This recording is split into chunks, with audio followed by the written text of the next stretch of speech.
Welcome to Module 1. If I didn't introduce myself, my name is Kelly, and I'm the founder of Social School. And like I said, this is a great course, if I do say so myself, simply in that it's going to set you up in all the right ways. So let's talk about what this Module number 1 covers. We're going to look at the current landscape and trends within the social media marketing landscape. This is obviously changing constantly, and we've seen a tremendous amount of change and evolution over the last 5 years, but it hasn't even been around much longer than that. Of course, if we think back to where and when we all first encountered social media, it was probably within the last decade, maybe just over, which is remarkable. We have so many different tools and outcomes and opportunities within this space that are not that old on the grand scheme of things. We are going to be referencing throughout this course your broader marketing mix. Most of it digital, but of course social is just one piece of that. So we've got to keep in mind our other opportunities like email marketing, blogging, video, paid advertising, SEO, website, but really thinking about social as one of the most imperative opportunities and a free one to boot within our marketing mix. So this module will be a little bit longer because we're also going platform by platform through some of those opportunities. Where does it make sense for you to invest your time and energy? Not everywhere, thank God, because that's changed. It's now quality over quantity and really thinking about going where our audience is. Where is their attention today and tomorrow? How do we show up for them in the ways they want to be spoken to and engaged with in those spaces so that we're not pushing and promoting, but rather connecting and showing up authentically so they feel an affinity towards us? And then, of course, what do we say to them when we get there specifically with our content and our messaging and our calls to action? So we'll be doing a bit of an audit on ourselves and our competitors and our industry as a whole to see where we can best find our opportunities and find ways to shine and stand out in this very crowded online world. So let's start. Audit and identify. What are the places we can go and why? First things first, we've been saying this for about 10 years now here at Social School, but I really love this line where EC equals MC. And you, my friend, are a media company. Every company is a media company. And this is really cool. It's quite a profound thing, but I think we've just kind of started to take for granted the fact that we can publish anything at any time through these various platforms, both our own, like our website, e-newsletter, blog, but also these hosted platforms, which we're invited to really embrace, utilize their features, and connect with the hundreds of millions of users around the world that are actively participating in these platforms every day. Of course, we'll look at some that are bigger than others, and then you'll be able to determine the ones that matter the most for you. So if we think about where things are truly at in this post-COVID era and this rebuilding of trust phase that we're in, hopefully, and just this, new landscape where we trust each other and our friends and our peers more than we trust the age-old institutions of, academia, the medical community even, and then of course politics and religion. There's so many places that we have, our skepticism has never been higher. So rebuilding trust as a brand or a business, or at least starting to instill it in a way that says, hey, I get you, I'm like you, we're real, we understand your needs, and we're here for you, is going to be a theme throughout this certificate program, particularly in course number 2, content writing and publishing, but also just on the whole as we attack or embrace our social media. Mastering paid content, we'll look at why this matters more than ever to show up in the paid and organic spaces of our social platforms. Cracking the commerce code, so social shopping, oh my God, the opportunities are endless to keep people in feed, shopping right from where they are if you have an e-commerce opportunity within your business. Purpose-driven messaging like never before. And then, of course, earning that advocacy, the influencer trust and love and sense of belonging. And then the referrals that come with it, which are so integral in this online world we occupy. So a little bit more about rebuilding trust. Basically, we are aiming to deepen or sort of counteract, I should say, the user's skepticism and the overall kind of distrust or mistrust that individuals, like all of us, if we take our marketing hat on and we put on our, personal browser or shopper hat, what are we feeling like we actually believe in? Well, most likely it's the people around us that are giving us the recommends and referrals or reviews that we can believe and trust. So with that, we're going to more private spaces. We're finding ourselves in messenger apps and direct messaging and text messaging, or email is a lot of where our communication happens, offline, away from the public faces and spaces. And more than anything, that can also just be about wanting to get off the mainstream messaging platforms when we're sharing with our friends and family. So finding ways to insert ourselves very strategically as brands into that scenario, and understanding the importance of showing up and being real and being authentic, as well as playing, I should say, in some of those more private or offline channels. We will talk a lot more about belonging and authenticity and all sorts of integral pieces of the content mix in course number 2. But for now, let's just plant that seed. Mastering paid content. Of course, this continues to be a theme, but it's growing constantly as more brands and businesses take their messaging to social media over the years and more than ever before versus traditional spaces. And the competition for organic reach on our content is higher than ever. Our posts, if we just put them onto Facebook, Instagram, LinkedIn, are not being seen like they once were when there was less competition, less traffic on the highway. And so now we're having to pay to play. Yes, and that's not a new thing, but if we can create paid content in a way that's actually very strategic and thoughtful, it feels like organic content. It does not feel like an ad. And beyond that, we're building audiences and ad campaigns that are super smart and timely and strategic, so that we're not wasting our money. We're not just blasting money at the platform like so many digital advertisers are. We're really, really using our investment wisely and seeing enormous returns as a result. We've got plenty of insights on that coming up for you in course number 5 of this certificate program, Digital Advertising. But for now, let's start to understand the fact that we have to think about investing some level of boosted content or ad campaigns into our marketing mix if we want to get it seen, especially in the early days. Cracking the Commerce Code is all about social shopping. It's about building a product catalog on Facebook and tagging our posts on Instagram and Messenger and Facebook and Instagram stories in a way that allows someone to not even have to go anywhere in order to get that funky charcoal flavored toothpaste or that really cool towel rack or whatever it is you're selling, that you're showing up for them in their feed where they are with messaging that feels like it belongs there, like it's not a big fat advertisement, and getting them so compelled to click and buy on first glance because you've created that hallelujah moment that they didn't even know they were looking for. Really, really fun to explore. And again, this can be done extremely affordably, if not free, if we're just tagging the contents of our shopping catalogs in those platforms.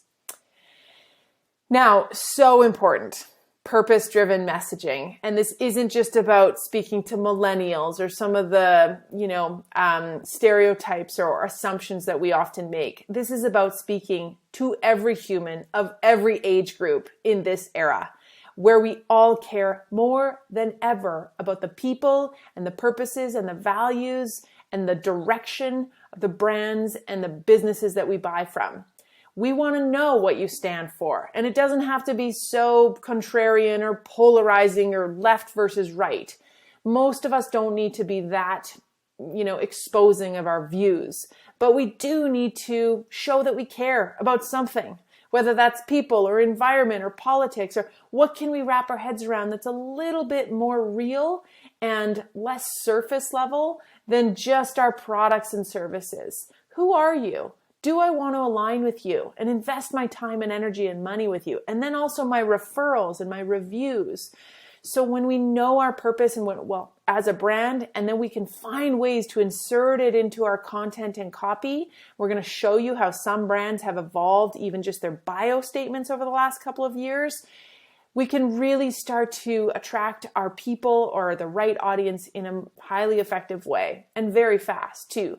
So embracing some of those fears and frustrations and dreams and desires of our people in our messaging, but also knowing who we are and where we come from and what we stand for, that allows us to attract like-minded people so easily.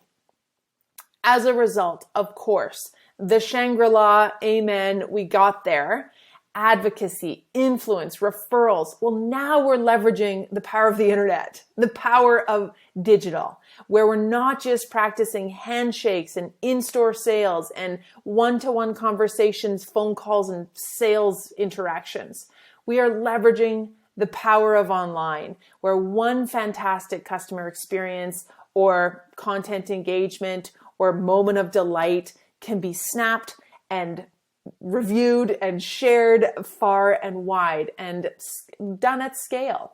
Basically, anything that's scalable means it can happen once and repeat itself often or leverage itself en masse. And so if we can set the stage in a way that allows our users or customers and prospects to engage, then the chances are they will tell our story for us. And now we have reached content heaven. All right. So a few big ideas for the year ahead or wherever you're at now, but let's think about 12 months ahead. We like to think about that when we're in our strategy sessions so that we're planning for the long term. And then, as you'll see in course number 2, content writing and publishing, we often break it down to the quarterly level. So 3 months or 90 days at a time before we go into the 30-day level, of course, or the 7-day level. But on the whole, when we're thinking strategy, let's be overarching and let's talk about 12 months to make a big dent and actually feel like we have some measurable impact a year from now. So story living is beating out storytelling all day long. We're going to talk about that. This idea of belonging that I'm going to keep inserting into our content conversations and strategy of discussions, of course. And then these personally curated private spaces that we as individuals are creating for ourselves more than ever to combat the overwhelm, to connect more authentically with our friends and family, which is why we're on social media to begin with. It's not to be advertised to. And then how we're going forth in our, digital traveling in this age of increased privacy and skepticism and, a desire for less, advertising hitting us at every step. So when we say story living, what are we talking about? Well, we all know what storytelling is, and this isn't a new concept, but certainly in the last decade, brands have embraced the idea of storytelling like never before, where they're going deeper into their company and their people and their products and services, and they're actually pulling back the curtains, letting us in behind the scenes content, unboxings and unveilings, Q&As and did you knows and live streams and all these things that make us feel like now we're a part of that brand or business. And then we can choose to align deeper or, go find something else. Well, what if we take that storytelling and now we embrace the idea that our people, prospects, customers, fans, followers, subscribers want to actually live our brand and experience it for themselves, and that this is where the magic actually happens. And we're going to look at some examples of the brands who understand this, that if, again, they set the stage, their people will engage in all the right ways, they're the ones who are truly winning. And it doesn't just mean that you have to have a live music venue or a beautiful restaurant or some kind of experiential brand or service or studio. All of us can do this. I can be a chiropractor that truly allows some kind of story living in my clinic, and that I have created these opportunities for people to not only have a fantastic experience with my service, but then to also have so many other pieces of the marketing mix or the customer journey work out really well and seamlessly and just simply meet them with their expectations. And then hopefully, again, they want to share that. So if we're authentic and we know what our people need and want and hope for in an experience of purchasing some chiropractic services or having a dog walker pick up their dog every day or taking a flight to Australia, then we can allow the user to truly craft their own experience, because that's what we all want. We all think we're in charge more than ever and that we're not going to be sold to or spammed. Thank you very much. I will be in charge of this experience with this brand or product or service. and then I'll decide what to do with it from there. And the brands that are allowing me to do that the best have really, really understood the nature of the way that every consumer is now a storyteller and story liver more than anything. This idea of belonging. At Social School, we often talk about the ABCs of content, and the A words being those authority, authenticity, accessibility, and advocacy marketing isms that have almost replaced the 4 Ps of age-old marketing: product, place, promotion, price. Authenticity wins every time, as we often say, and so too must our content kind of embrace that idea of all the things we've talked about so far. Well, the B is just a singular word, and that is belonging, and we say it often for good reason. If I, as a consumer, feel like I have a sense of affinity or belonging in your brand, I can actually feel like I'm a part of it, that I have a stake in it. Maybe I'm not a shareholder of Apple, I wish, but I sure do feel like I am part of that company and I will be loyal to it for life because of how it's changed my world and my ability to connect with people anywhere, anytime, or build a business on my laptop from anywhere in the world, etc. I have these story living experiences that make me feel like I'm a part of that company and that brand in a sense of belonging that we'll look at deeper as well in course number 2. So how can you make your people feel like they're not just customers, but they're clients or members or subscribers, and they want to stick around for life? And beyond loyal, they now love what you do and stand for, and they feel like they're a part of it. And that's where the magic happens. The C, of course, of our ABCs is content, which we'll be talking about at every turn. Don't you worry. Next up, again, in some of these ideas for the year ahead are these personally curated private spaces that we are all amassing around ourselves, whether we've stopped to realize it or not. Not just in your Netflix algorithm or your Spotify, playlists, but in the interaction that we have created with the brands that we love that lights us up. The direct messages and return messaging that you get from your favorite food delivery service company, or the live streaming Instagram lives that you watch from your dentist that make you feel, again, like you know him and love him and belong, or the CEO of your company that has become so accessible to the world through, again, scalable interactions or Instagram stories or just fun pieces of content that let us in a little bit, whether as an employee or a stakeholder or as the general public. So we're craving these deeper, more meaningful relationships across the board. That doesn't mean we want more of them. We don't want more friends. We want more honest and authentic and real friends or interactions and brands. And again, through our private channels. And I'm not so much talking about our personal relationships. Of course, we have those with our friends and family through direct message and text message and all of those things, your hidden Snapchat. But we're talking more specifically about brands and businesses and how they too can leverage the power of private spaces. Any questions or ideas so far? If you have any, I'd love for you to just maybe take your workbook. You've got 3 pages of notes kind of at the back of that notebook for extra thoughts.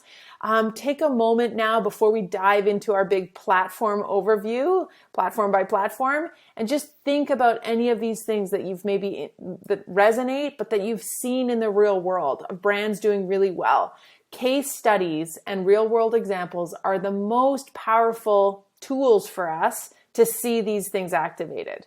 There's no textbook really on this stuff, and social media is not a PhD that can be studied forever.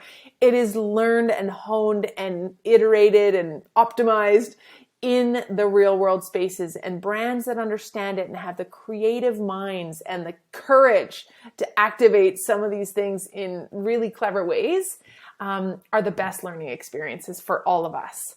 So I'll be showing you some case studies throughout this course and this certificate program, but please always stop, scroll your feed for a minute, but come right back and just look at some of the examples of brands that you know and follow that have done this really well, or maybe that have really pivoted or evolved over time as well to embrace some of these ideas. All right, let's keep going. So if we were to do a platform overview and start with the biggest, of course, that goes from Facebook all the way through the Snapchats and TikToks, and we're going to try and do that. Remembering, of course, as we go, this very important message that the point is not to sell or promote and to show up as a business on social media to take advantage of the hundreds of millions of people that are there. It's to join the conversation and be part of their world and their needs and desires and fears and frustrations, and then answer those things in a way that truly satisfies them, but also drives our business forward. So it's supposed to be social, and we don't talk about vanity metrics of likes and follows and shares or views very often. We talk about meaningful actions at Social School. Whatever those are to you, conversions of a fan or follower into a customer, maybe a subscriber, a call to action that's been heeded, like a telephone call or a form filled out on your website. All of these are meaningful actions depending on where you're at in your business, what you sell and do, and what is a goal that you're trying to reach. All right, let's start with Facebook. Obviously, an incredibly powerful place to build awareness, grow your community, target your content very specifically through the world's most powerful advertising platform known as Facebook Ads Manager and Audience Builder, which we'll talk a lot about in course number 5. And just a fantastic place to engage and have people reach you in return. We have so many opportunities within Facebook. And the biggest one, the most obvious, but sometimes overlooked one, is just the size of the audience of monthly and weekly, daily active users on this platform. It's not going away. While you may be told by your teenage niece or from your customers that you hear talking about TikTok or Instagram too often, that Facebook is no longer relevant, please think again. When constantly we try to convince ourselves here at Social School and with many of the businesses we work closely with that Instagram is where it's at or LinkedIn is their biggest opportunity, we push our Facebook strategy and we run really strategic Facebook ads across multiple placements within Facebook, newsfeed, sidebar, third-party sites, just Facebook stories, just Facebook Messenger. And we have enormous results. Again, there's just so many people on this platform globally and probably regionally for you as well that we can't just assume that it's no longer relevant because somebody young told you it wasn't. It's growing all the time. The features are changing like crazy. Facebook has a vested interest in keeping us around as users, and they're constantly adding incredible features and opportunities for us to take advantage of as brands and advertisers. So I really encourage you to explore the platform, like maybe take another look at it if you've walked away from your Facebook business page. And I promise you, this is one place you might be surprised at the amount of return you get. So yes, it's great for long form and highly varied content. We're always talking about variety in terms of keeping people interested and bringing them back around for more, just like a beautiful magazine that's got all sorts of different types of features and content and articles and stories. It's not all the same. And we have the opportunity on Facebook to create incredible variation in our content types, from carousels to single image posts to videos that live stream to you name it. So we foster community and belonging, as we'll look at Facebook groups being this fantastic channel for that. We can create events. We can promote those events and convert now of those events. You can actually sell tickets for events right on Facebook if you want to. And then, of course, that very powerful and relatively affordable avenue for advertising and paid content campaigns compared to, let's say, traditional, so TV, print, radio, billboards. We've got so many opportunities to advertise and to reach those 2.7 billion people, or just the 90% of citizens in your town who are on Facebook, specifically with your content, that you can laser focus in on them for relatively affordable amounts of money. So again, groups, this is where we can access exclusive curated content. Sometimes they're closed or private groups you have to get access to, which we've all done likely. And other times they're open and, anyone is welcome to hop in. When we have that exclusive content in a private group, if this is something you can think about adding to your own marketing mix, it really creates a sense of belonging. Again, I've got unfettered or behind the scenes exclusive access to something that others don't. And also, these are where my people are. This is the people I'm supposed to be engaging with behind the scenes. I'm a member of many groups, good and bad.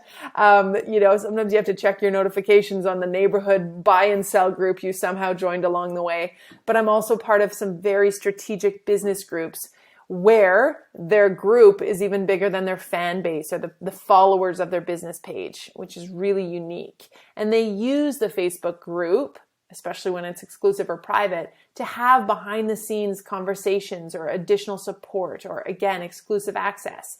And maybe it's not from the owners or the salespeople or the marketers, maybe the users or the contractors or whoever it is, the influencers in that market are running that page or really leading those conversations. And the brand is just hosting it. Again, they set the stage and then everybody starts to engage, and the payoff or the overall impression is one of real altruism. Wow, look at this brand hosting these conversations for us. A great example of this is Instant Pot. They've got 2.8 million members of their Instant Pot community. That's their Facebook group, which is more than the 2 million members that they had just a few months ago, and also far more than their fans. Again, the followers of their page. The group is gigantic. You don't have to be a follower in order to be a part of this group and just to get all those tips and insights and ideas and recipes and suggestions and community, belonging. I love Instant Pot. I don't actually, because I'm a really bad cook. But so many people that love it that want to find each other. The simplest example right there of belonging and a shared sense of something. Another feature within Facebook, instant messaging. We can, of course, we know what this feels like in our Messenger app. Remember that Messenger is one of Facebook's really distinct features. How do we know it's distinct and almost standalone? Well, we can use it as a placement in our ads to just choose Messenger. We can also have it as its own standalone app on our phone. In fact, that's what we have to do. You can't really find Messenger very easily inside of your Facebook app. You have to go to Messenger. And some people have abandoned Facebook, despite what I'm telling you, and they just use Messenger as their Facebook interaction. Well, guess what? That also makes them still a monthly active user of the 2.7 billion, and it still makes them targetable with our content and our ads.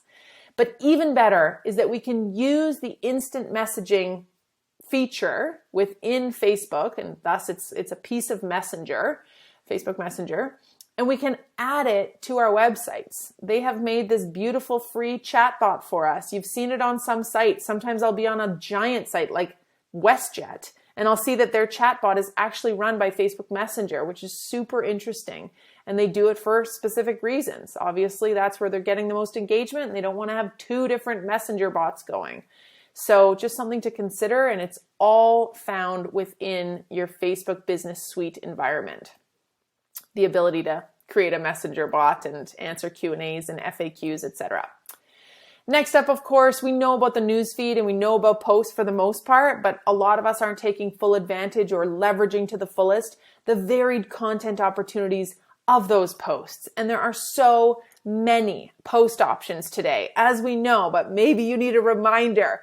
We can do product tagging. We can run polls. We can, of course, create carousels and photos and individual, animations or illustrations on our feed, but also really beautiful slideshows and videos and events. There's just so many opportunities for us to create variety on our feed and in our posts that keep people coming back for more. That curiosity and delight every time they see something from us makes them stop scrolling. So really thinking about these, we often call them content categories in our content planning, like how-tos, did you knows, FAQs, interviews, testimonials, but they can also come in the form of these post options like I've just described.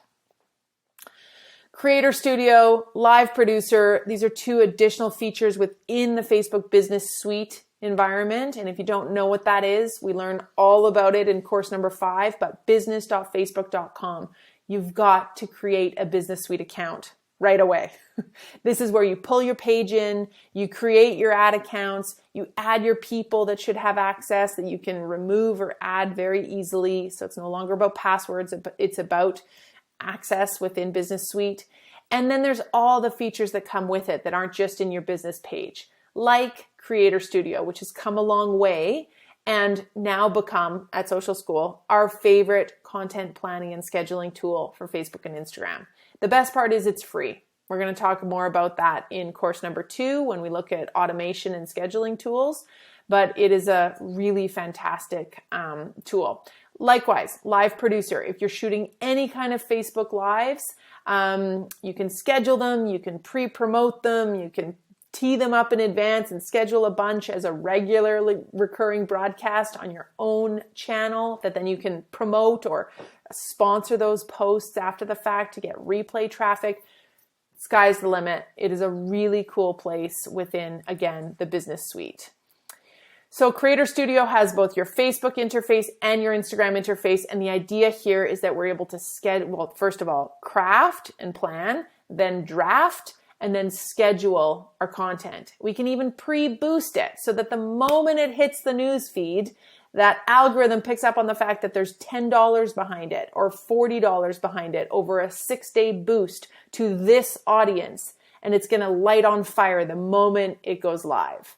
So really giving yourself that pre-boosted opportunity to not only sit back and relax because you know that it's got some money behind it, but also just to know that your content is rolling out in a seamless scheduled fashion. And we talk, again, a lot about scheduled content in course number 2 and the importance of it.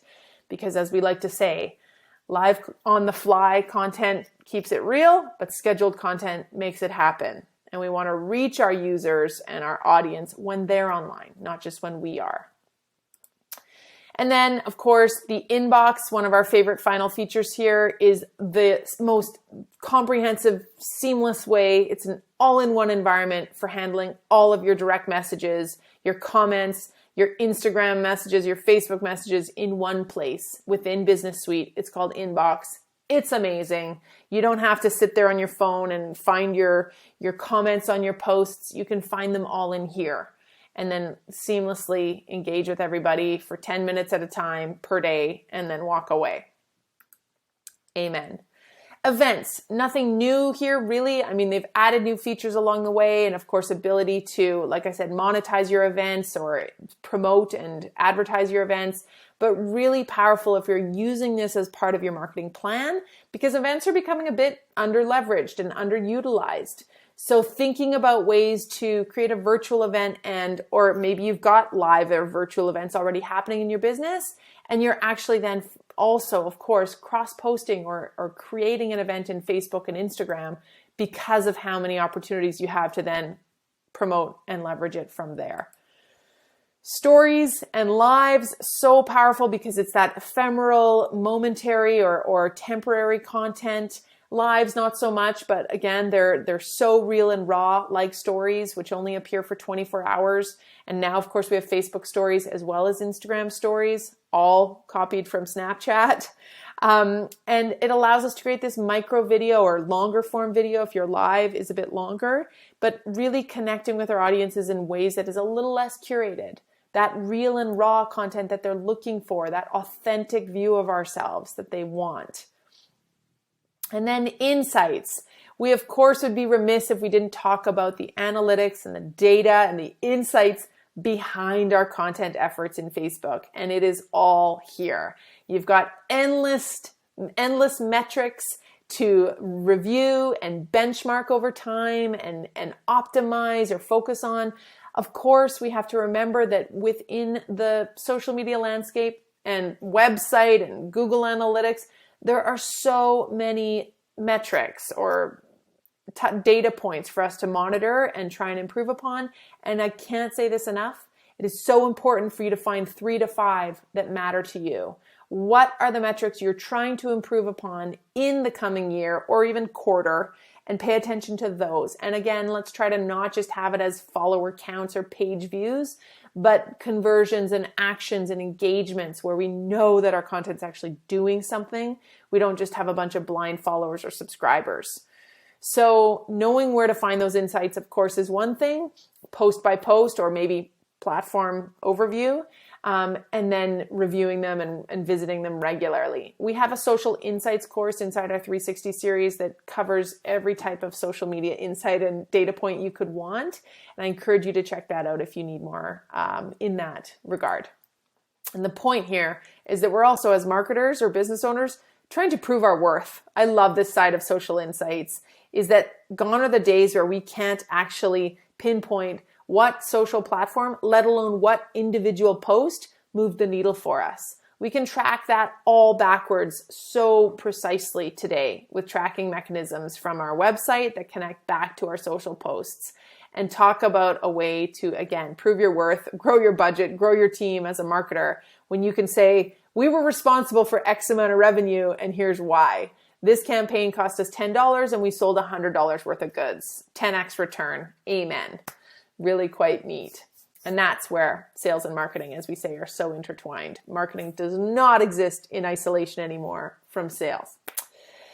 All right. And finally, our final feature I want to call out on Facebook is, again, that shop. So you'll find it within your Facebook Business Suite environment. If you need more on that, our 360 series courses go deeper into that.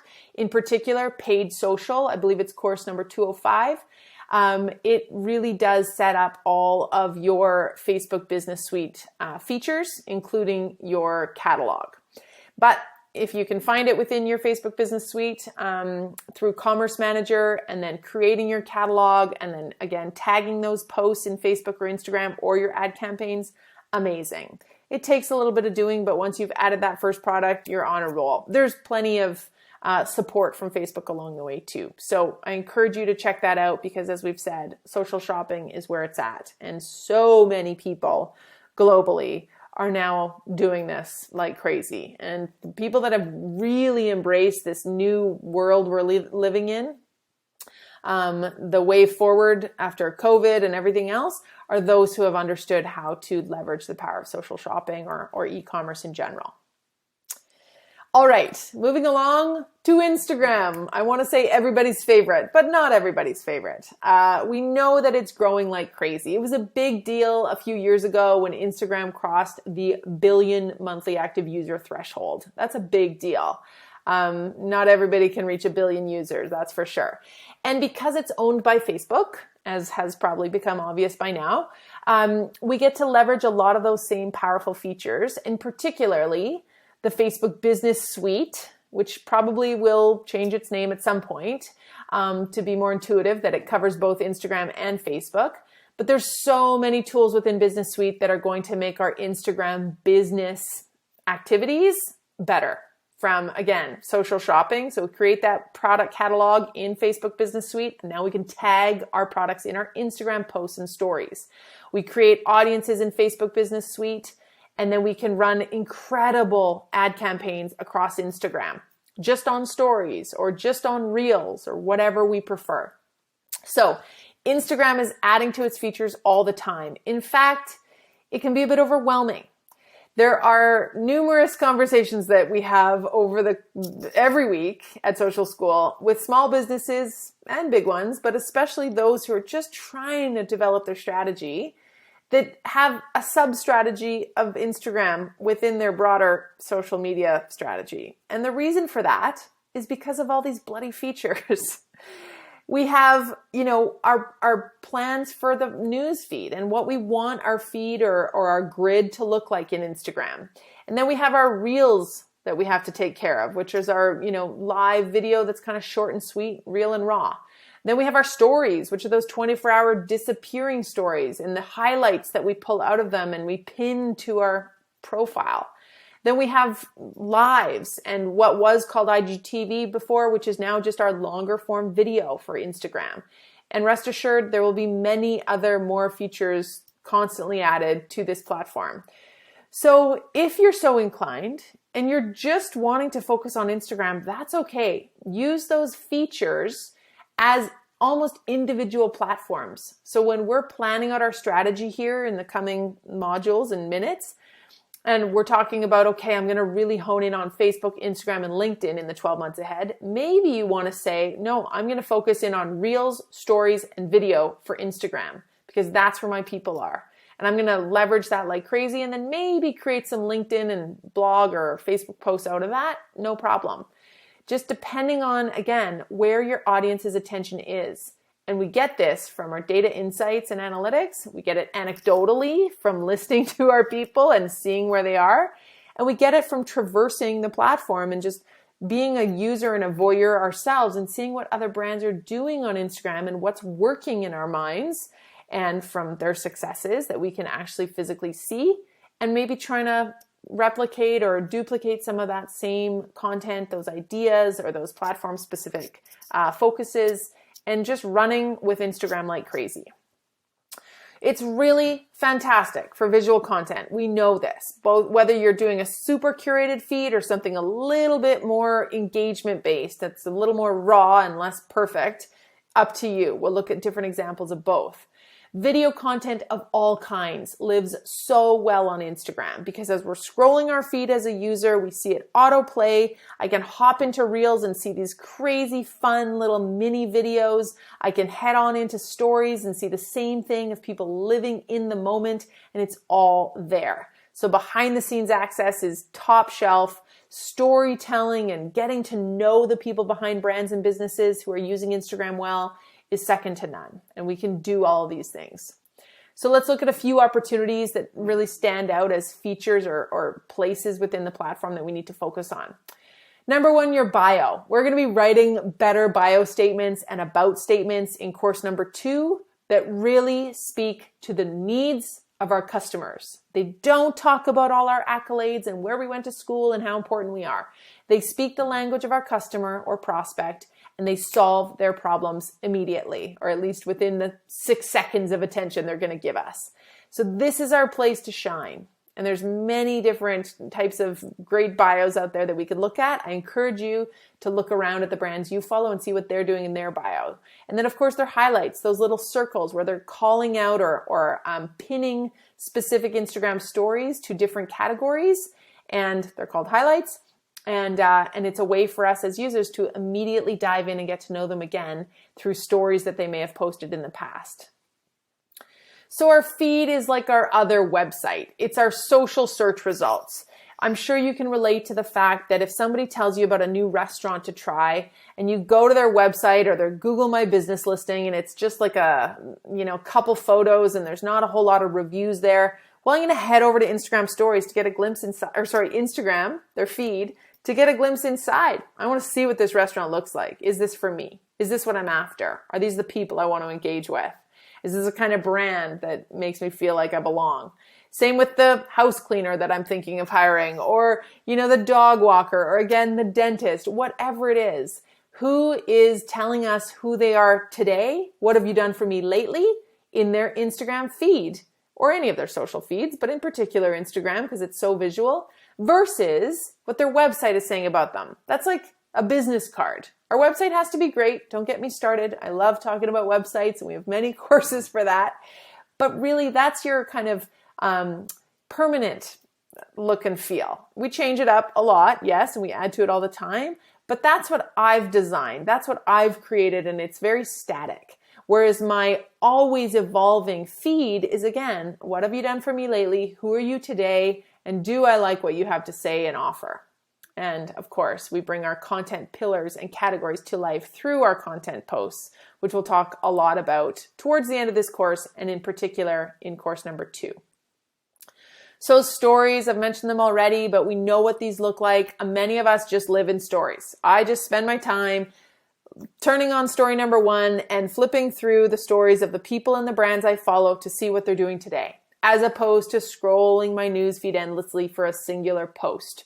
I want to see that live content, those multiple stories that come from someone who's really actively posting or even individually posting a story per day, but it's current, it's timely, and I know it's not so polished and scheduled. So this is a really highly trafficked place within Facebook. As we know, there's 500 out of 600 of the million daily active Instagram users are in stories and engaging with that kind of content daily. Live. This is now almost an older feature for Instagram, which is crazy, because when live streaming on social media came out in, let's call it 2009, 2010 with Periscope and Meerkat, if you think way back to then it was Twitter Live.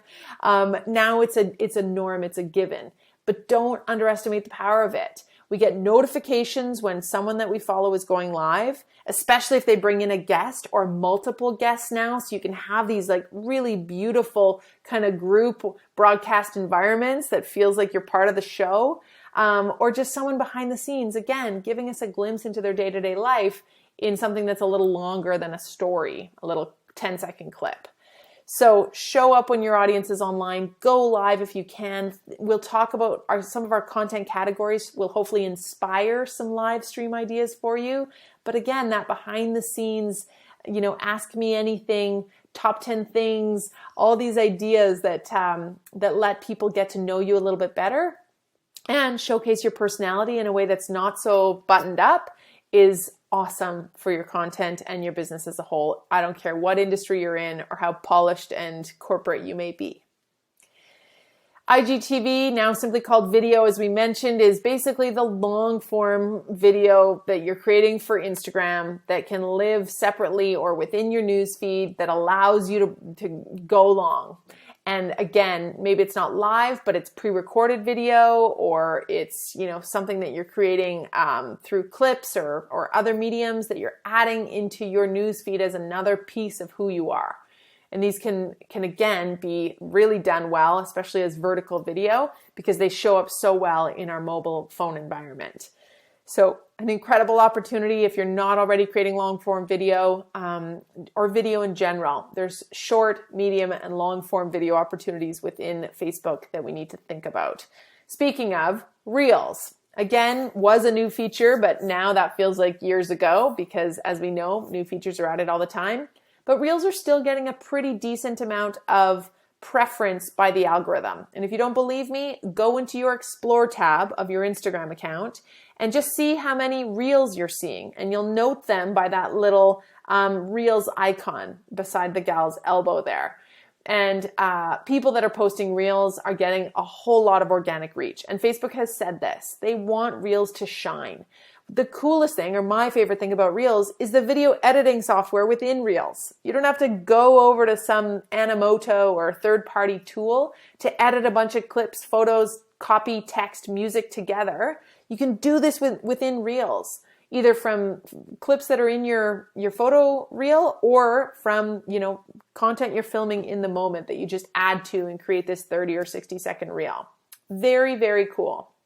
And so you can feel like your own movie publisher, or producer, but also you can hopefully experience some great uptake and organic reach in your content efforts, like you can't do so well with your newsfeed posts, perhaps.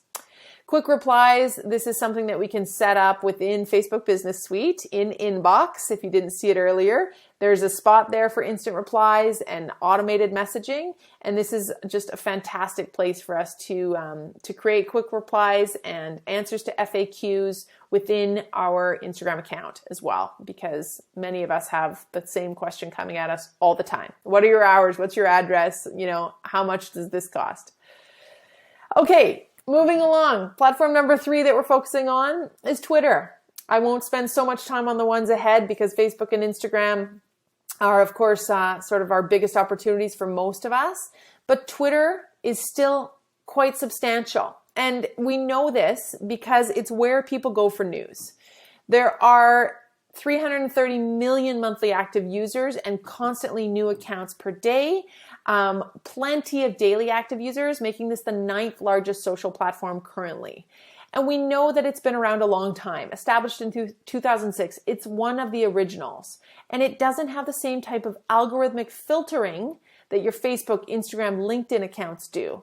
So yes, it's a fire hose of tweets the moment you sign on and you see who's been tweeting about what, but there's also now more curated content or suggested tweets that you might like or threads you want to follow.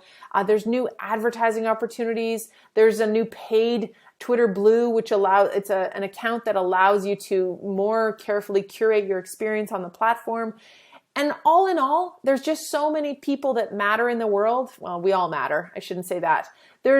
There's powerful individuals in the world that are tweeting like crazy. And as much as I hate to point out Donald Trump here, he is one of the people that still makes Twitter relevant, as does Elon Musk or Barack Obama or whatever political or cause related or news related threads you follow.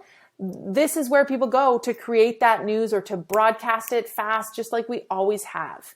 In other words, it's where people go to discover #what's happening, to get up to speed on the conversations immediately. If I want to know what just happened with the COP26 summit or, the NBA playoffs or the Stampede parade, I'm going to quickly hop on Twitter and I'm going to search a hashtag or two or follow some of the people that I always follow, and I'm going to get immediate information.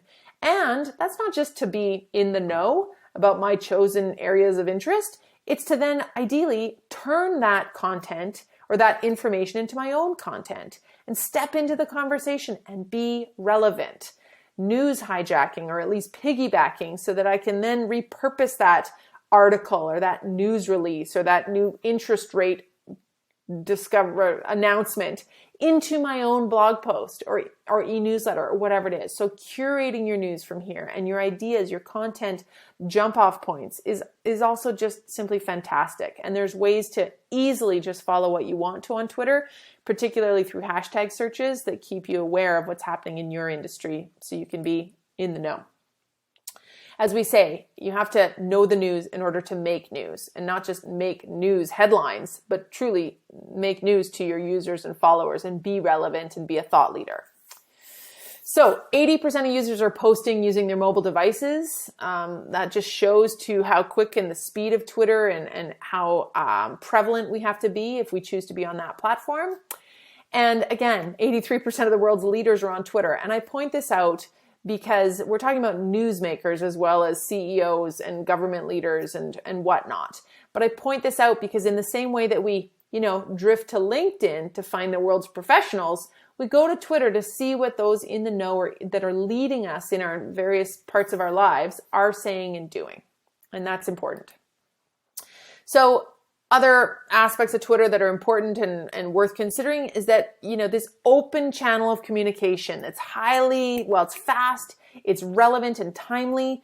It's a fantastic way to get trust and to get feedback, to gain trust and get feedback and to try out new concepts and just to converse with, target audience, kind of like Reddit.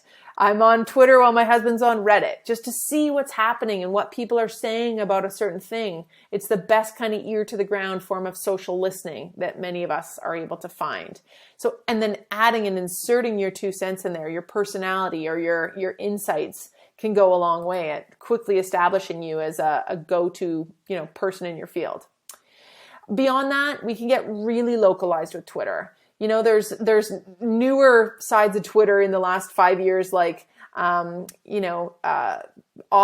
or writing Twitter or music Twitter or Black Lives Matter Twitter or political Twitter that you can really align with the people that you want to converse with quite quickly. Likewise, there's locality Twitter where I can just find the people in my own city or my own neighborhood quite quickly, again, through hashtags or kind of, specific people that I follow, of course, but the local side of Twitter can't be underestimated in the sense that those immediate conversations you want to find can be quickly available to you.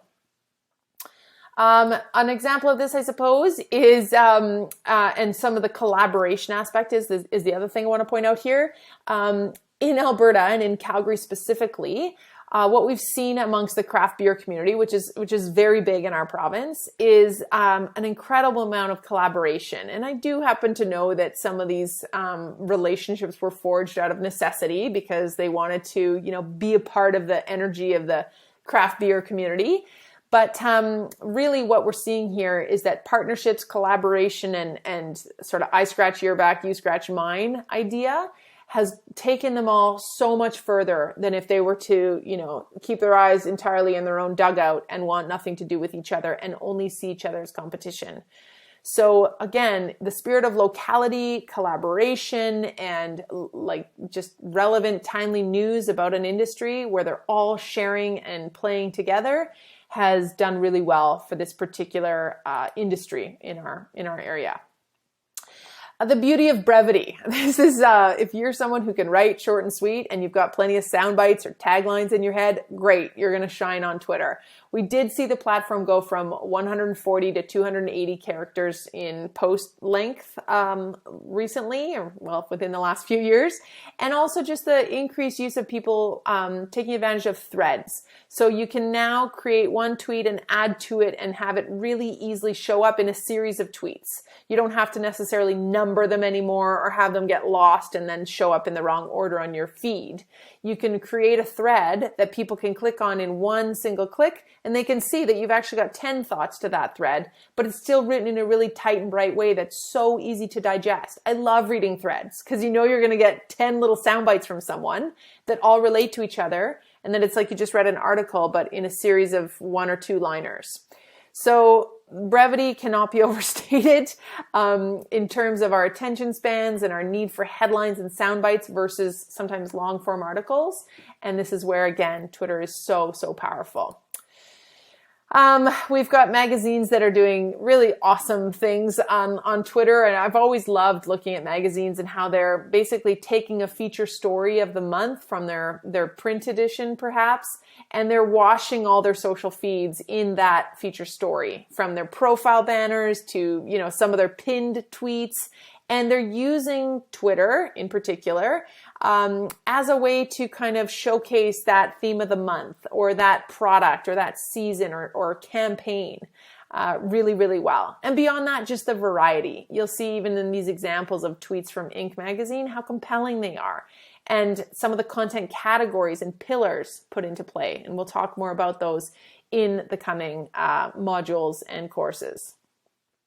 The Inglewood BIA is close to my heart. This is the business improvement area of Calgary's original Main Street. I was lucky enough to start this Twitter account in 2009 with the blessing of the board that was just so open-minded to whatever newfangled marketing things there were out there. So we started the Facebook and Instagram feeds together. And this is a really neat account because, at the time there was about 80 member businesses, sort of brick and mortar merchants mostly, in Inglewood. And now there's more than 200. But this is an example of a feed, but also a community that's I've been told literally sought out. And this is where our social school campus was located as well. So I can speak as a business owner in this region as well.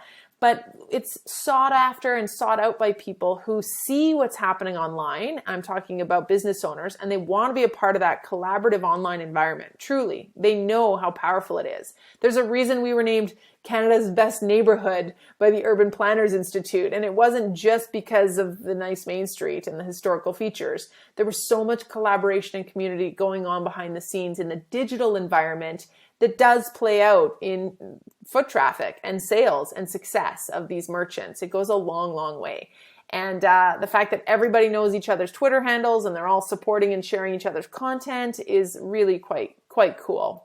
So it's a testament to the power of community there. Wendy's. This is a Twitter account that gets often quoted because it's quite funny. It's so much sass and personality from a fast food chain. And it's not easy to be a fast food chain or a real product-based company sometimes that is, especially a historical or age-old product, on social media. You've got to get pretty creative.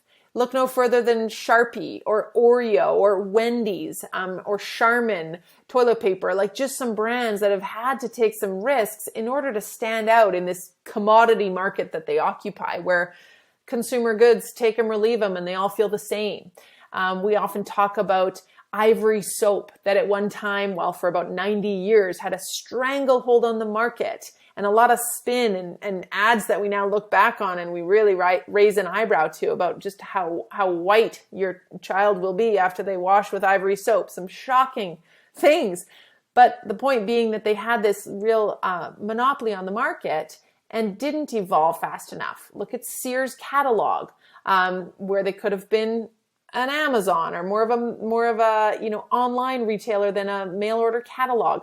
We all know examples of brands that didn't evolve enough in their offering, but also didn't embrace the power of digital marketing and storytelling and reaching their customers with relevant, timely messaging that we've kind of forgotten about, or they get completely wiped off the planet by all sorts of other more interesting options.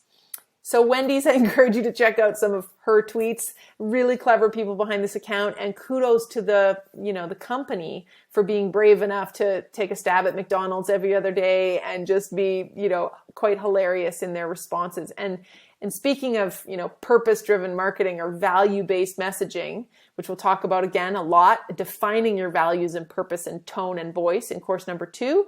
But Wendy's knows themselves so well that they probably don't have to question every other day what the response will be to that cheeky question, because they already know who they are and how their Twitter feed or their personality would respond to whatever's coming at them, which is really cool because now you can be quick and fun and real in real time.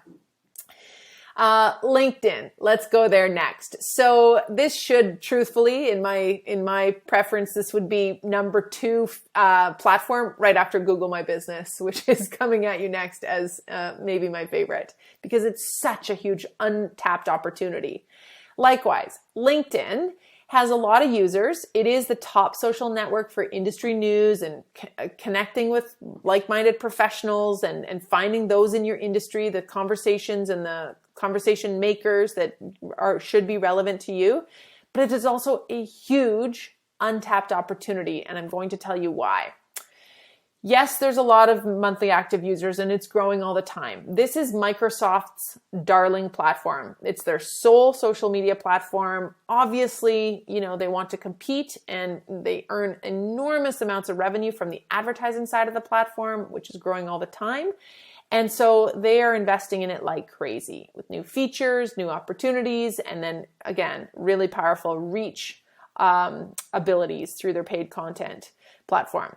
So a lot of people are using it, not just decision makers and white collar professionals, as you might assume. There's all sorts of human beings on this platform. As I said to a hairdresser recently, why wouldn't you show up on LinkedIn? In fact, there's probably not many hairdressers or stylists in your region on that platform. And most of the people that are on there have hair or would like to have hair. And you could probably reach them with something that's a little different than, the usual news that they're getting from their industry peers. And that doesn't mean you're going to show up there all goofy or maybe really, again, unbuttoned or unpolished. Maybe your voice on LinkedIn is a little bit more buttoned up than it would be on Instagram stories. That's totally fine. Wendy's might be the same. Apple might be the same. They know who they are, but they're a little different in their pop-up shop than they are on their Super Bowl ad. Totally cool. But you're going to go there and you're going to know yourself so well that you're still going to be true to your brand. You're just reaching people in a place that has a wide open opportunity. And what I mean by that is that there are an estimated 9 billion people reached with LinkedIn posts every month. That's enormous. With most of that content coming from less than 100 million people. So what the heck? That's crazy. What that means is that there's only 1.1% of LinkedIn users. I'm sorry, I have to go back to this stat. There's not quite 9 billion people on the planet. What I mean is that in the multiple engagements or reach that a post might have, totals 9 billion. So we're not all on LinkedIn, but I'm going to be on there every other day and I'm going to see hundreds of thousands of posts in that time that I'm on there each month. And that's what adds up to 9 billion. Point being, there's not many people creating the content, unlike Facebook and Instagram, where tons of people are creating stuff all the time, billions of videos per day. But on LinkedIn, there is so much less content, and thus our organic reach is much higher. So huge organic reach equals an excellent opportunities for business to be a part of that. Be one of those content creators on LinkedIn. Get your content seen. And if you don't believe me, just think about anecdotally. If you go on your LinkedIn feed, do you feel like you see the same content from the same people quite often? I think I'm partnered or following or friends or whatever it is connected with a lot of people on LinkedIn because I've been on there for a long time and I say yes to just about everybody. And I truly see the same content creators all the time. And that's not just my algorithm speaking. I know that's because not a lot of people are creating, although there's a lot of people on the platform. I know that too. So forget what you know here. We have an entire LinkedIn course that I'm quite biased about because again, I feel like this platform is quite overlooked and people are using it as a personal resume or a job seeking tool. They're not using the business page properly as a content creation avenue. And it has so many other features within it. Let's talk about a couple. We know LinkedIn groups go beyond just joining a group to make it look good on your profile that you follow this group or that group, but actually engage with them. This is just engagement 101. As an individual, working professional or as a business owner, we can really start to create meaningful conversations that lead to sales and conversions within groups. Write articles. There are not many people writing articles and they're just slightly longer, pieces of content than you would post as a normal status update or post, like a blog post. But you can create really neat titles and subtitles and add imagery. Take a page out of some of the best article writers. If you don't know who to start with, check out Arianna Huffington or Bill Gates. They're writing articles that are really powerful stuff. And it's like a personal blog, but in the environment where the people already are. So you don't have to worry about nobody's reading my blog post, no one's seeing them. Well, in fact, go where the eyeballs and the attention is and post an article or a blog there. You could even cross-post it to your blog. Maybe switch it up a tiny bit for SEO reasons so you don't have completely duplicated content. But this is a really great place to share your thoughts and become a thought leader, which, as we know, is important as a business on any kind of social platform. Beyond that, let's talk about business.linkedin.com, much like facebook.business.com or business.facebook.com, I should say. We've got plenty of business solutions here within their business suite, from hiring to marketing and running ads to selling and doing some of the marketing solutions that work with sales professionals. And then learning, LinkedIn Learning. They bought lynda.com, which is that big open source free learning platform, and they've turned it into LinkedIn Learning, and there's free and paid learning in there of everything you could imagine, just about. So really cool stuff happening that goes beyond, again, just that resume tool that you might be using it for. I really encourage you to check out the business page like crazy. Fill it out and start to incorporate some posts or status, or I should say articles, into your content mix if you can. A quick little hit here on some of the paid opportunities in LinkedIn that include the sponsored content. And this is a way to really get off and running or get that content seen. Not just paying for a job link, which most of us do. We pay $300 to get an ad out about the fact that we're hiring. Well, what if we put $10 or $20 behind a piece of content that really gets it seen as well? Especially if it's an article where you've been featured in the news, or it's a press release, or it's something that's worth putting a bit of money behind so that people see it over the course of the next week or whatever. So we want to take some of our post inventory, they call it, and sponsor or boost that content just like we would on Facebook and Instagram so that it has some results. Google My Business. This is one of our courses in the 360 series as well. I talk about Google My Business, or GMB, as, just a no-brainer place for us to flesh out our profile. And once done, you can almost set it and forget it, but also to create some updates because we've got these opportunities to do so in GMB, and we can do it right from our Google My Business app. I recommend and cover this extensively in our GMB course, but set it up on desktop or on your laptop where you have a bit more space and room to flesh out your business description, your address, hours, some imagery, answer your reviews, add your products and services, and then ta-da, post publish or push publish. And then you can manage it easily from your mobile device when you're creating updates each week, or you're adjusting your hours or responding to reviews. So simple to manage and a no-brainer way to show up in Google Maps, to better show up in localized search and just to better your SEO efforts on the whole. And it's Google. So they're going to reward you accordingly. Google Plus may have been a bust. Google My Business is not. It's incredible. And this is how you get on maps. It's how you have a rich search return when you're Googling your business in an incognito window and you're not seeing much. Well, tell GMB what it needs to highlight in the sidebar. And if you give it the information, it will do you that favor because it wants to tell people more about your business if it can. Let's dive right into YouTube so we can wrap this very long module up. Of course, we know YouTube to be a go-to place for video viewing. I'm not going to dive deep into it because it's we cover it in our storytelling in the photo and video course, number 4 here in the certificate. But let's just say that it is unequivocally one of the most popular search platforms and search engines as a result. So we use it as a social network, kind of. It's not really a network, but it's a place where anyone can post content and we can spend hours on there. We can monetize our content. We can be a business with a beautiful channel and see incredible returns as a result of our efforts on YouTube and our video strategy. But we can also drive so much traffic to our website as a result. Pinterest is similar to this. They're both known as really powerful search engines. Facebook and Instagram, maybe, but you're not having as many click-throughs. YouTube, if you do it well, 100%. You get people to your website wanting more of what you're talking about.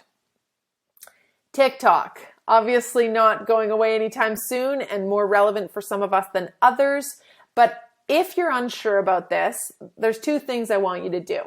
For one, find out if your users are on it now and if they're going to be tomorrow or 6 months from now.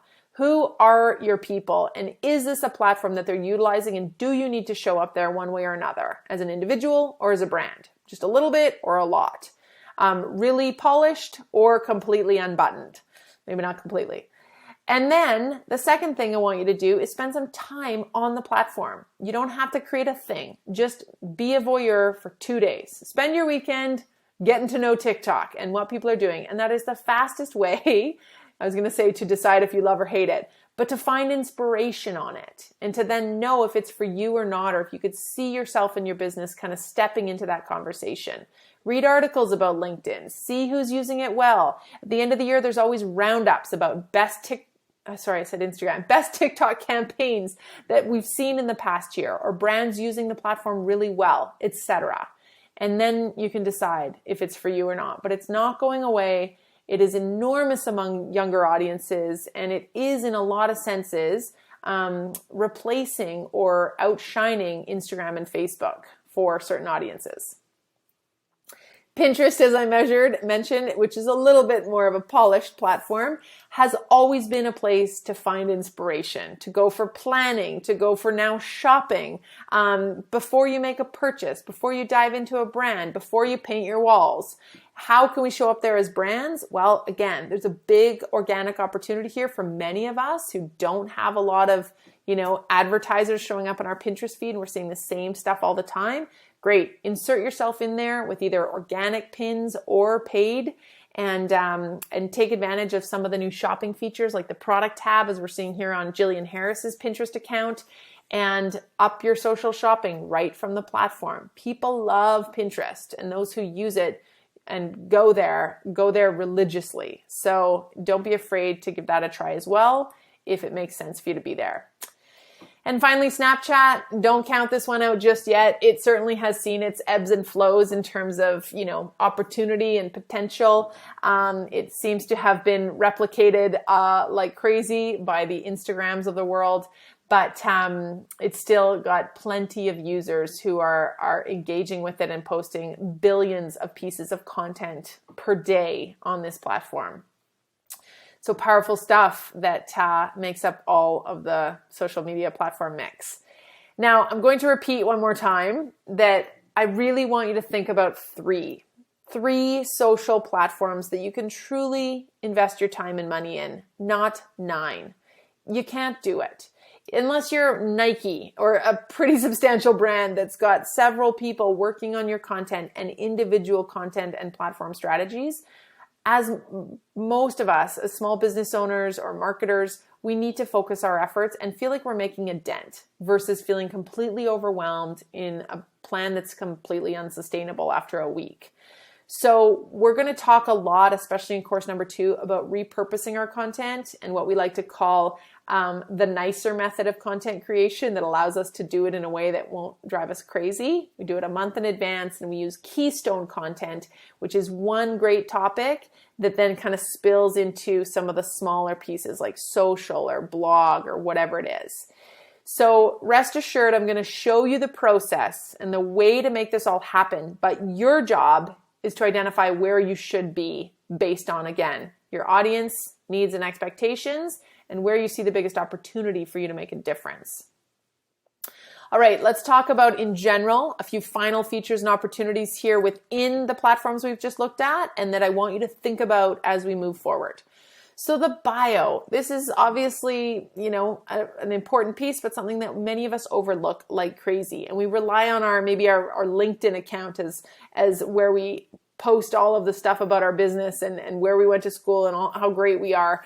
We're not using our bio properly. And that is not a place for us to just, kind of set it and not think about it. We have to evolve this. We have to constantly edit it and think about how our audience is engaging with that bio or that one statement in a way that solves their problems, not talks about us. So speak their language, stand shoulder to shoulder with them. Take that brilliant, tiny opportunity in your bio, short or long, to solve their problems. Be there for them.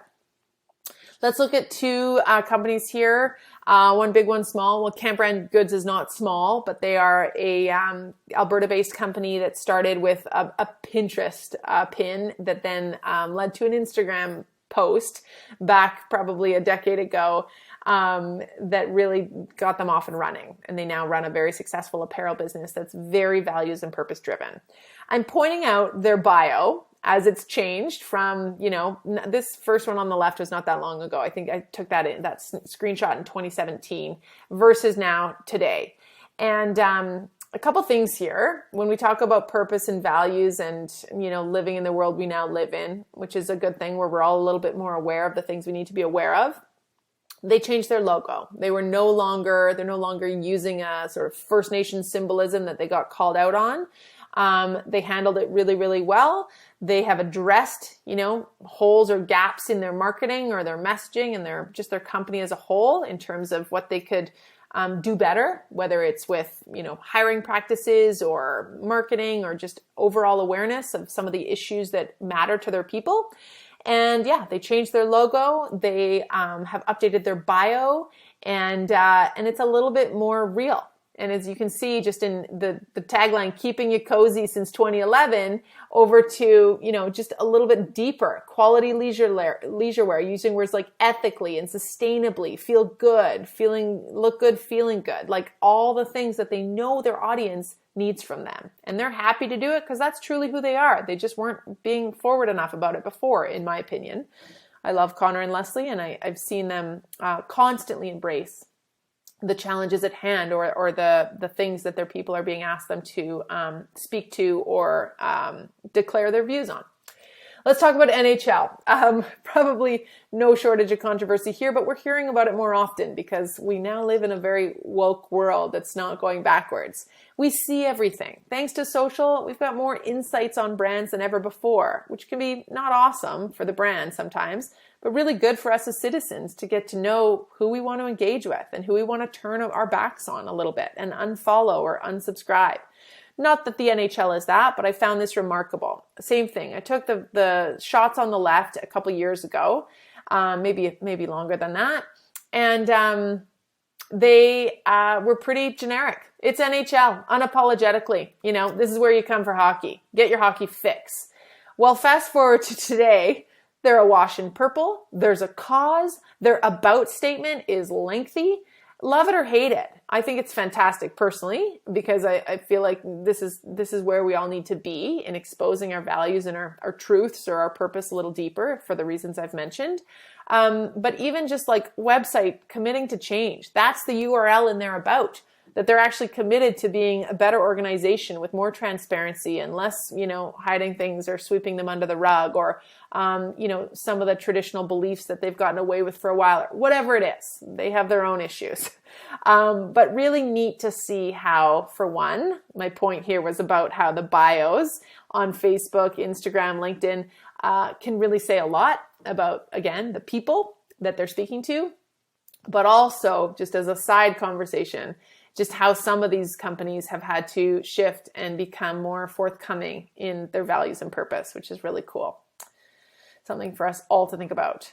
And then a final couple of examples here of some smaller businesses again, or organizations where they've got different approaches in their short little Instagram bios, but they know how important this real estate is, and they're using it in a way that makes sense for them. Whether that's with icons, whether it's with a link in bio, or it's got just straight up business information like hours and location, I would experiment with that if I were you. And this is the reason our bio is evolving, because so too are our customers and their needs. So as we reach the end of this very long first module, I want you to answer the following question about your 3 most used social profiles, or the ones that you're planning on diving deep into, and take a peek at your about statements or your bios. Are they current and consistent? And they don't all have to be the exact same across all the platforms, but do they, are they just different iterations of the same very current bio, or have you forgotten about some entirely? Do they show a URL or a hashtag or a link, which is super important for people to immediately head off to your website where you want to capture them forever? On social, remember, they're vulnerable to find another account or get distracted by another whatever, reel. And so we want to drive them to our website. That should be our A1 goal. Are they clear and concise and compelling enough to leave us wanting more and diving in and searching and scrolling?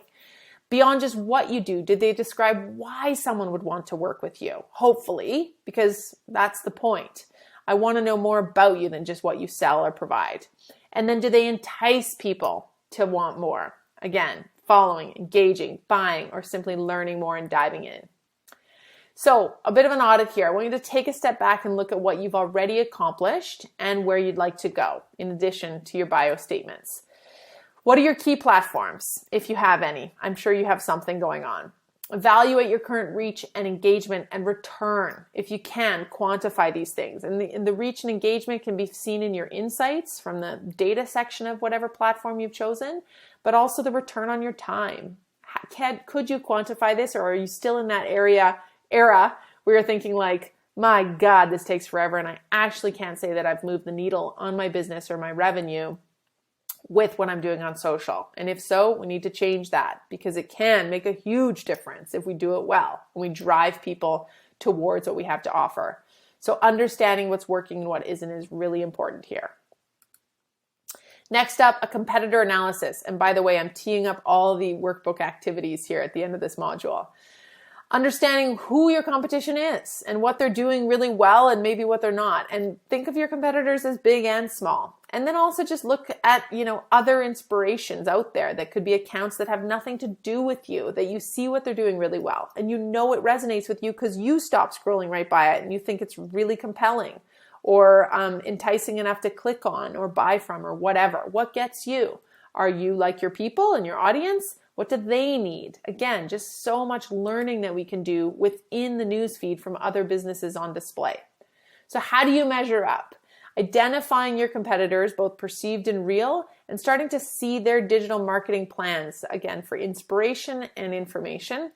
So evaluating their presence, determining their strengths and weaknesses. This is a really important tool for us to be able to also audit ourselves. And then finally, what are your opportunities? Where do they lie? Where do you think your biggest platform wins could be in the year ahead? And how to best put each of them into use in a way that's manageable, depending on how big your team or your budget and your time is. So what are those strategies for each? Let's think about, in exercise 3, where is our audience? Where do we know them to be? Where do we think them to be? And where are they headed? We have to crystal ball this a little bit. We do that with our ear to the ground based on what they're asking for and then where they're headed. If they're looking for more authentic interaction and they're loving what you do on video or the the brands and the influencers or celebrities or whoever that are creating all sorts of behind the scenes content, then creating Instagram Reels or lives or Q&As is a really good tactic for you. So understanding the purpose of each platform for your particular business, your business model, and your sales and revenue targets and goals. So we're going to set platform specific goals and strategies. All right, it's your turn. So I want you to turn to your workbook, and the first exercise there is that social audit. So assessing your current market position, the platforms, and the reach and engagement on a scale of 1 to 10, just working through some of those questions.